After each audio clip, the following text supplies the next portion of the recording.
Muajt e parë të vitit të ardhshëm ishin parë si vendimtar për të kuptuar epilogun e procesit gjyqësor ndaj ish-krerëve të UÇK-s, por një paralajmërim i bërë nga avokati Hashim Thaçi të Luka Mishetic se do të kërkojnë shtyrjen e afateve për të përmbyllur çështjen nga ana e tyre, mund të shtyjë edhe vendimin.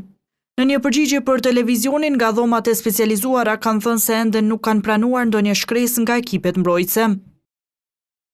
Trupi gjykues do të vendos për çdo kërkesë të tillë në përputhje me ligjin dhe rregulloren. Në fakt, gjatë gjithë gjykimit, trupi gjykues u ka kujtuar palëve menaxhimin e kohës në një përpjekje për të siguruar që procedurat të jenë sa më të shpejta të jetë e mundur.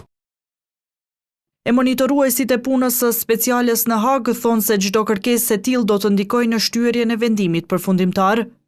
Sigurisht që çdo shtyerje e afatit ndikon edhe tek shtyerja të themi e vendimit përfundimtar, për arsye se të gjitha këto veprimet janë veprime zinxhirore të cilat të themi e shtyhen afatin njëra tjetrës. Prej fillimit kur është vendosur ky afat, është ditur që nuk është afat definitiv dhe mund të ndryshojë varësisht prej nevojave të procesit.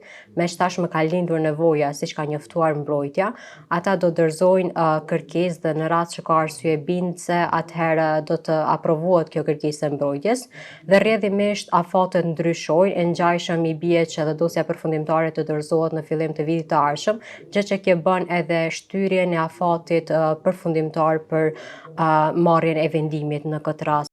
Seanca e radhës në rastin ndaj Hashim Thaçit, Kadri Veselit, Recep Selimit dhe Jakub Krasniqit do rinisë më 27 tetor me dëgjimin e dëshmitarëve të propozuar nga mbrojtja e Thaçit.